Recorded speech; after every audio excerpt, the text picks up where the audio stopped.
बिस्मिल्लाहिर्रहमानिर्रहीम। अस्सलाम वालेकुम व्यूवर्स। आज मैं आपके लिए काले चने की खंडलियाँ बनाने की एक बहुत ही यूनिक सी रेसिपी लाई हूँ जो कि आज से पहले शायद आपने कभी नहीं बनाई होगी। तो आप भी ज़रूर इस रेसिपी को ट्राई कीजिएगा। ये इतनी मज़ेदार है कि आप उंगलियाँ चाट चाट कर खाएँगे।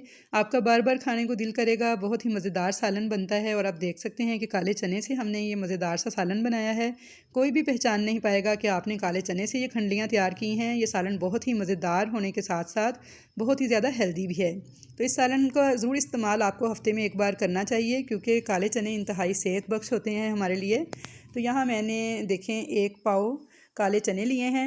इनको मैं भिगो के रख दूँगी 5 से 6 घंटे के लिए और 5 से 6 घंटे सोक करने के बाद ये देखें कि मैंने इनको भिगो दिया था और 5 से 6 घंटे भिगोने के बाद ये फूल कर डबल हो चुके हैं। ये देख सकते हैं आप कि मेरे चने भीगने के बाद नरम हो चुके हैं और डबल हो चुके हैं। तो अब मैं इनको डाल लूँगी एक चॉपर में और साथ ही देखें सारे के सारे चने मैंने पहले स्ट्रेनर में डाले हैं, सारा पानी उनका निकाल दिया है और अब इनको मैंने एक चॉपर में डाल लिया है। चने डालने के साथ ही मैं इसमें कुछ चीज़ें शामिल करूँगी जिनमें लहसुन के 5 जवे हैं, अदरक 1 इंच का टुकड़ा काट के लिया है, 3 हरी मिर्चें ली हैं, नमक आधा चम्मच लिया है मैंने, आधा चम्मच ज़ीरा लिया है और कुटी हुई लाल मिर्च ली है 1 टीस्पून। इन तमाम चीज़ों को डाल दूँगी मैं। अब पे मैंने इसमें पानी डाल दिया है जो कि आधे कप से थोड़ा सा कम पानी था। तो इसे बंद कर देंगे और इसे बारीक हमने इसका फ़ाइन सा पेस्ट तैयार करना है। तो ये देखिए मैंने पीस लिया है इनको चॉपर में और बारीक सा फ़ाइन सा इनका एक पेस्ट रेडी कर लिया है और इसकी कंसिस्टेंसी भी मैं आपको दिखा दूँ कि देख सकते हैं इस तरह की होनी चाहिए, बहुत पतला नहीं करना। 2 चम्मच के बराबर मैंने चॉपर में छोड़ दिया है और बाकी सारा पेस्ट मैंने निकाल लिया है एक अलग प्लेट में। अब इसके अंदर हम कुछ चीज़ें डालेंगे जिनमें देखें सबसे पहले है प्याज, छोटे साइज़ का प्याज है, लहसुन के जवे हैं 5 से 6, अदरक का 1 इंच का टुकड़ा है, हरी मिर्चें ली हैं 3 अदद।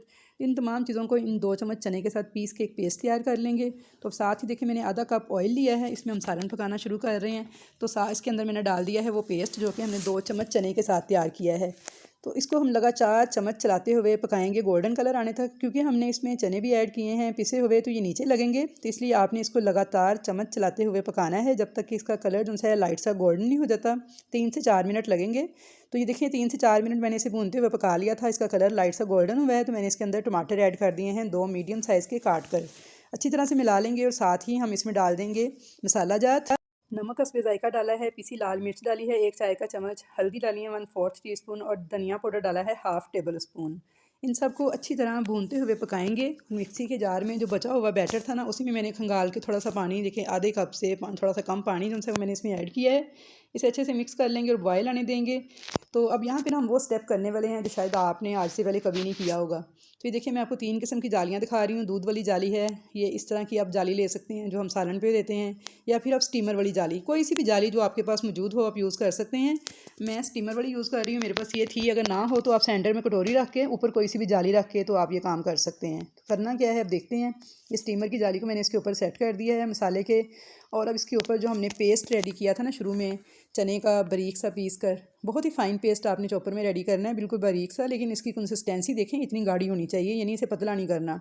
अब छोटे छोटे बिल्कुल हमने ना इसकी खंडलियाँ तैयार करनी है। इस तरीके से हाथ के साथ इसे बस पकड़ना है और पकोड़े की तरह थोड़ा थोड़ा बिल्कुल छोटी छोटी तैयार करनी है, ज़्यादा बड़े साइज़ के मत बनाइएगा। तो इसको हम इसके ऊपर जाली के ऊपर ना इस तरह रखते जाएंगे। तो जाली को मैंने पहले थोड़ा सा ऑयल लगा के ब्रश के साथ ग्रीसी कर लिया था ताकि ये चिपके ना इसके साथ। तो इस तरह फासले फासले पे ना जितनी इजीली पूरी आ जाएँ उतनी हम रख देंगे। तो ये सारी मैंने रख ली हैं। अब इसको हम कवर कर देंगे 10 मिनट के लिए। तो यहाँ पे 10 मिनट हो चुके हैं, तो चलें चेक कर लेते हैं। तो देखें माशाल्लाह से कितनी ज़बरदस्त स्टीम हुई हैं हमारी खंडलियाँ, हार्ड भी हो चुकी हैं थोड़ी थोड़ी और ज़्यादा टाइम भी नहीं लगा। तो इस तरह से आप स्टेनर को निकाल लेंगे। तो क्योंकि अभी हमारी बाकी खंडलियाँ तैयार करने वाली हैं तो हमने दूसरा बैच भी रेडी करना है। तो मसाला देखें हमारा जो है उसका पानी सारा तकरीबन खुश्क हो चुका है, बहुत अच्छे तरीके से ये भुन चुका है। तो क्योंकि दूसरा बैच रेडी करना है तो इसलिए मैं इसमें मज़ीद आधा कप पानी फिर से ऐड कर दूँगी और उसको बॉयल आने दूँगी। तो ये देखें मैंने आधा कप पानी और डाल दिया है, इसको बॉयल आने देंगे। तो जब तक हम बाकी काम कर लेते हैं। तो बाकी काम ये है कि जब हमने निकाला था स्टेनर की जाली अंदर से, उसके ऊपर से खंडियाँ ठंडी हो चुकी हैं, तो इनको मैं उतार लूँगी। तो देखिए कितनी आसानी से उतर रही हैं, बिल्कुल भी चिपक नहीं रही हैं, टूट नहीं रही हैं। तो आपने इसलिए ना स्टेनर की जाली को ग्रीसी ज़रूर करना है। तो ये सारी खंडियाँ मैं उतार के एक प्लेट में रख लूँगी और ठंडी होने पर उतारिएगा, गर्म गर्म नहीं। तो ये देखें अब इसे मैंने दोबारा से ग्रीसी करके फिर से मैंने वही स्टेप दोबारा किया है, उसे मैंने दोबारा रख दिया है, कवर कर दूँगी 10 मिनट के लिए। तो ये मेरा दूसरा बैच भी रेडी हो गया है, यानी 1 पाव चने की 2 बैच में मेरी सारी खंडलियाँ तैयार हो चुकी हैं। तो मैंने थोड़ी सी वीडियो यहाँ पे तेज़ की थी क्योंकि हम वही स्टेप दोबारा कर रहे थे। तो ये देखिए यहाँ पे मसाला हमारा बहुत अच्छे तरीके से भुन चुका है और पानी इसका खुश्क हो गया था। तो मैंने इसमें 2 चम्मच भर के कसूरी मेथी के ऐड कर दिए हैं। इससे बहुत अच्छी खुशबू और बहुत ही अच्छा फ्लेवर आता है। तो आप भी इसी तरीके से स्टीम देकर जो चने की खंडलियाँ हैं वो तैयार कर लीजिएगा। अगर आपको ये मुश्किल लग रहा है तो आप पानी बॉईल करें और ऊपर कोई सी भी छलनी रख के उसके ऊपर फिर स्टीम दे लें, लेकिन इस तरीके से ये है कि बहुत आसानी हो जाती है। तो यहाँ पे देखिए मैंने सारी खंडलियाँ जो उनसे मसाले में डाल दी हैं और इनको उलट पुलट कर लूँगी चम्मच के साथ इस तरीके से। तो बहुत ही आसान तरीके से ये खंडलियाँ तैयार हो जाती हैं और बहुत ही मज़े की बनती हैं व्यूअर्स कि आप एक दफ़ा ये रेसिपी ट्राई करके देखें तो फिर आप इसे बार बार ट्राई करेंगे। तो अब इसके अंदर हम पानी ऐड कर देंगे। तकरीबन मैंने इसमें 3 गिलास पानी ऐड किया है क्योंकि जब ये पकेंगी तो उसके बाद ये पानी उनका शोरबा हमारा कुछ थिक हो जाएगा। तो इसलिए बहुत कम पानी नहीं ऐड करना, थोड़ा ज़्यादा ही ऐड कीजिएगा क्योंकि पकने के बाद ये काफ़ी थिक होगा। तो यहाँ मुझे अभी ना ये कुछ ज़्यादा ही थिक लग रहा है, तो थोड़ा सा पानी मैं इसमें मज़ीद ऐड करूँगी। तो मैंने तकरीबन इसमें आधा गिलास और डाल दिया, यानी 3.5 गिलास मैंने इसमें पानी डाल दिया है। मिक्स कर लेंगे इसको और अब इसको कवर कर देंगे। पहले बॉयल आने देंगे, जैसे ही इसमें बॉयल आना स्टार्ट हो गया है तो अब इसको कवर कर देंगे और इसको बिल्कुल स्लो फ्लेम पे पकाएंगे हम 20 मिनट के लिए। तो 20 मिनट हो चुके हैं इसे स्लो फ्लेम पे पकते हुए। तो देखें माशाल्लाह से इसका घी देखें सारा ऊपर आ चुका है, ऑयल भी इसका अलग से ऊपर से दिख रहा है और आप देख सकते हैं कि दिखने में ही कितना मज़ेदार सा सालन लग रहा है। अब इसमें हम हरा धनिया ऐड कर देंगे, साथ ही 1 टीस्पून खुशबूदार सा गरम मसाला जो है वो इसके ऊपर डाल देंगे। मिला लेंगे इसको अच्छी तरह से, डिश आउट कर लेते हैं। तो ये गर्मा गर्म चने की खंडलियाँ हमारी तैयार हो चुकी हैं।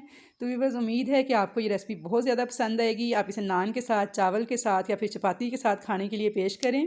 रेसिपी पसंद आए तो इसे ज़्यादा से ज़्यादा लाइक करें, शेयर करें और अगर आप मेरे चैनल पर नए हैं, फर्स्ट टाइम वीडियो को वॉच कर रहे हैं तो चैनल को सब्सक्राइब ज़रूर करें और बेल आइकन के बटन को भी दबा लें ताकि आपको मेरी नए आने वाली इस तमाम वीडियोज़ का नोटिफिकेशन सबसे पहले फ्री में देखने को मिल सके। तो इंशाल्लाह ताला मिलूँगी नेक्स्ट फिर नई अच्छी मज़ेदार रेसिपीज़ के साथ। तब तक के लिए अल्लाह हाफिज़।